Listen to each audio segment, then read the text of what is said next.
산상수훈을 통해 우리 주님께서는 하나님의 은혜의 사역이 단계적으로 발전해감을 가르치고 계십니다.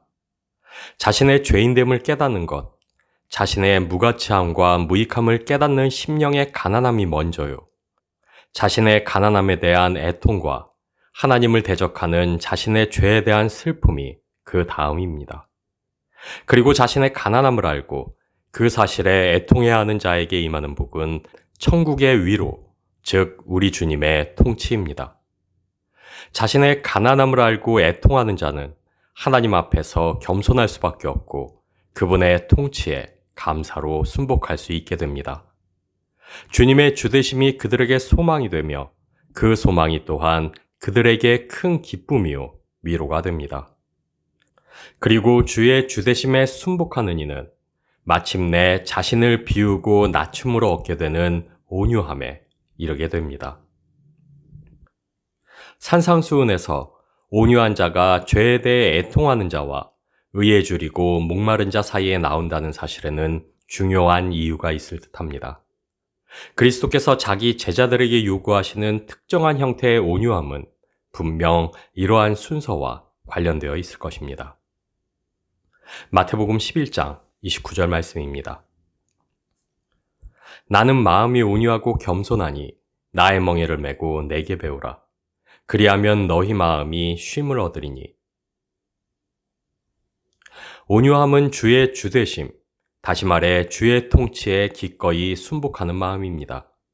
왜냐하면 가난함의 애통의 본인은 자신의 의가 아닌 주님의 의가 진실되고 참됨을 알기 때문입니다. 그렇기에 온유함은 그 무엇보다 하나님의 뜻에 대한 순종과 하나님의 말씀에 대한 유순함으로 드러납니다. 이는 여호와시니 선하신 소견대로 하실 것이니라. 하나님이 가장 좋은 것을 하시며 가장 좋은 길로 인도하시리라는 믿음 안에서 하나님이 기쁘신 뜻대로 행하시도록 그분의 뜻과 말씀에 순복하는 것이 바로 온유요. 기꺼이 하나님의 말씀이 우리의 삶과 영혼을 지배하고 다스리도록 순종하는 것이 온유입니다. 아버지께서 주신 잔을 내가 마시지 아니하겠느냐. 그래서 온유한 자는 고난과 고통 가운데에서도 하나님의 일하심을 믿으며 그분의 뜻이 이루어지기까지 인내로 견뎌냅니다. 이해할 수 없을 때에도 그분의 말씀에 온전히 순복하는 삶을 살아갑니다. 이제 우리는 주께서 당신에게 명하신 모든 것을 듣고자 하며 다 하나님 앞에 있나이다. 순종하고 순복하기 위해 하나님의 말씀을 사모함으로 구하는 마음이 온유요. 씨를 뿌려 30배, 60배, 100배로 결실하게 되는 좋은 밭과 같은 마음이 바로 온유입니다. 참된 온유는 언제나 하나님의 뜻에 순복하는 것입니다.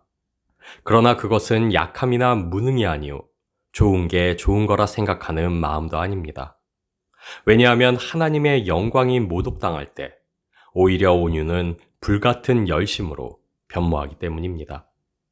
일예로 모세는 온유함이 지면의 모든 사람보다 더한 자였습니다. 그러나 그가 금송아지 앞에서 뛰놀던 이스라엘 백성을 보았을 때 그는 불같이 노했고 여호와의 존귀를 위하여 2개의 돌판을 던져 깨뜨렸습니다. 그리고 죄를 범한 자들을 가차없이 벌했습니다. 무엇보다 온유와 겸손의 왕이신 예수 그리스도 자신이 어떻게 채찍을 만들어 신성 모독하는 자들을 성전에서 내쫓으셨는가를 우리는 주목해야만 합니다. 하나님의 뜻과 말씀에 사로잡혀 드러나는 우리의 열심, 주의 주되심에 기꺼이 순종하는 하나님을 향한 우리의 열심이 자신의 가난함으로 애통했던 자에게 임하게 되는 하늘의 은혜, 바로 온유입니다. 모든 것이 하나님의 뜻이라 말하는 우리를 세상은 운명론자로 취급합니다. 우리 자신들의 의지 없이 그저 하나님께 복종할 뿐인 꼭두각시처럼 생각합니다. 그러나 진짜 운명에 갇혀 살아가는 이들은 우리가 아닙니다. 죄의 속박 속에서 죄에 싹신 죽음을 마주하고 하나님의 심판으로 멸망할 수밖에 없는 그 굴레야말로 인간과 세상이 결코 벗어날 수 없는 운명이라 할 수 있기 때문입니다. 오히려 죄와 죽음의 굴레로부터 멸망의 심판으로부터 벗어난 우리야말로 파멸적 운명으로부터 벗어나 참된 생명의 자유로 산다 할 수 있기 때문입니다. 베드로전서 3장 9절 말씀입니다. 악을 악으로 욕을 욕으로 갚지 말고 도리어 복을 빌라. 이를 위하여 너희가 부르심을 받았으니 이는 복을 이어받게 하려 하심이라. 온유가 하나님을 향한 뜨거운 열심과 순종의 마음이라면 사람을 향한 온유는 격정을 누그러뜨릴 수 있는 은혜라 할 수 있습니다.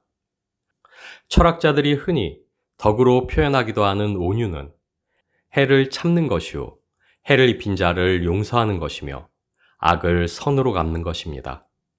다시 말해 사람을 향한 온유는 나를 비난하고 해를 입히는 이를 참는 마음이요 해를 입힌 이를 용서하는 마음입니다. 자신의 가난함과 죄 때문에 애통해 해본 이들은 동일한 슬픔을 지고 있는 타인을 보며 안타까워하고 그들을 향해 유순할 수밖에 없습니다. 산상수훈에서 온유함이 애통하는 자들과 의에 줄이고 목마른 자들 사이에 나온다는 것은 의미심장합니다. 왜냐하면 하나님 앞에서 우리의 가난함, 즉 우리가 하나님 보시기에 죄인임을 인정하는 것은 비교적 쉬우나 그러나 다른 사람들이 나에 대해 그렇게 판단하고 말하도록 허용하는 것은 쉽게 용납되지 않는 일이기 때문입니다. 우리는 다른 사람이 우리를 정죄하도록 허용하는 것보다 우리가 스스로를 정죄하는 편을 더 좋아합니다.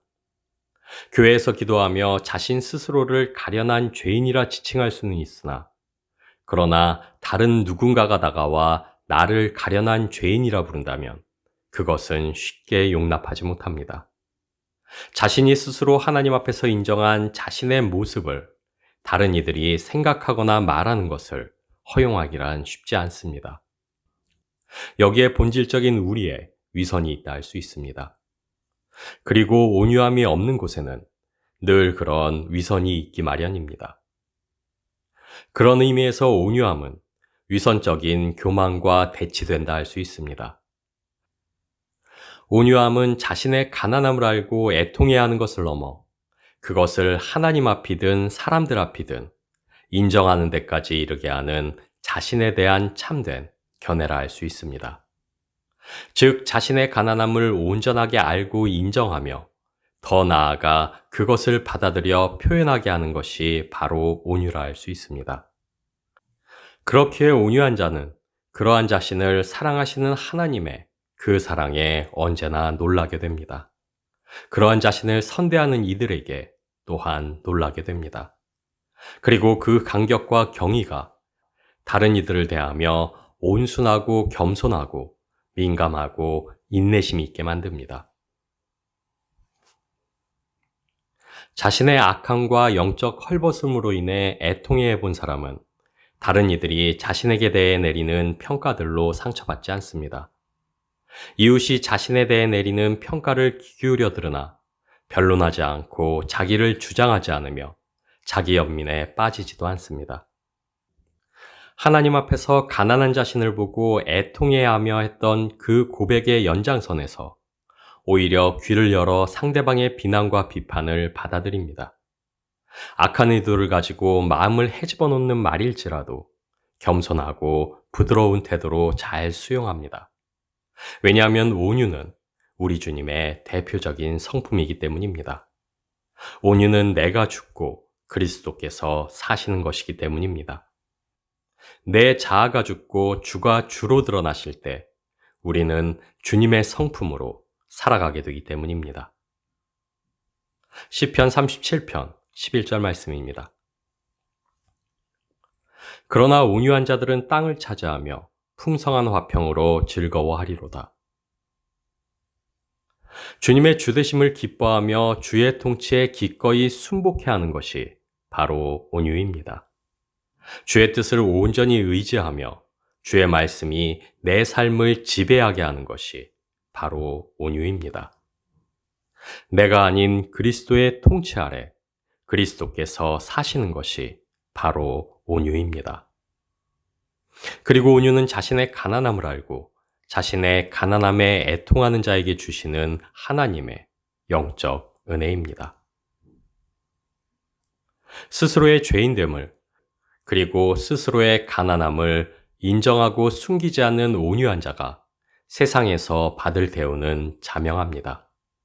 세상은 약하고 비천한 자들에게 무자비하기에 세상이라는 생존의 장에서 스스로의 약점을 인정하고 드러내는 것은 결코 미덕이라 할 수 없습니다.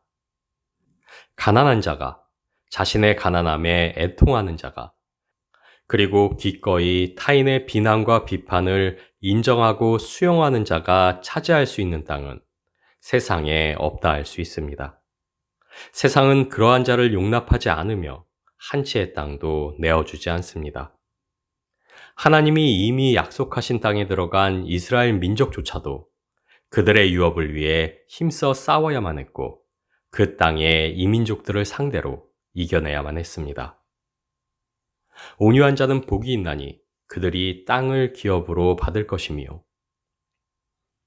그러나 그리스도 안에서 영적 유업에 들어가기 위해 요구되어지는 것은 힘과 능이 아니오 싸워 이기는 것이 아닌 오직 온유입니다. 내가 부르짖을 때에 내가 모은 우상들에게 너를 구원하게 하라. 그것은 다 바람에 날려가겠고 기운에 불려갈 것이로되 나를 의뢰하는 자는 땅을 차지하겠고 나의 거룩한 산을 기업으로 얻으리라. 구약시대의 악인들이 승리하는 것처럼 보일 때 거룩하고 겸손한 이들은 바로 그런 확신을 이미 가지고 있었다는 사실을 우리는 기억해야만 합니다. 겸손히 주의 통치 아래 그분의 법을 쫓아 살아가는 온유한 이는 그리스도께서 다스리시는 그 나라를 소유하여 삽니다. 세상과 다투지 않고 오히려 그 나라의 평화를 삶으로 선포하며 살아갑니다. 오른뺨을 맞으면 왼뺨을 돌려대고 겉옷을 달라 하는 자에게 속옷까지 내어주며 오리를 가자 하는 이와 심리를 걷는 그 무능으로 살아갑니다. 왜냐하면 그것이 주의 뜻이요 말씀이기 때문입니다. 오직 주의 말씀이 진리요 주의 뜻이 그들의 소망이기 때문입니다. 그리고 마침내 그 소망으로 새롭게 되는 그날에 그들이 유업으로 받게 될 새하늘과 새 땅이 있게 될 것입니다.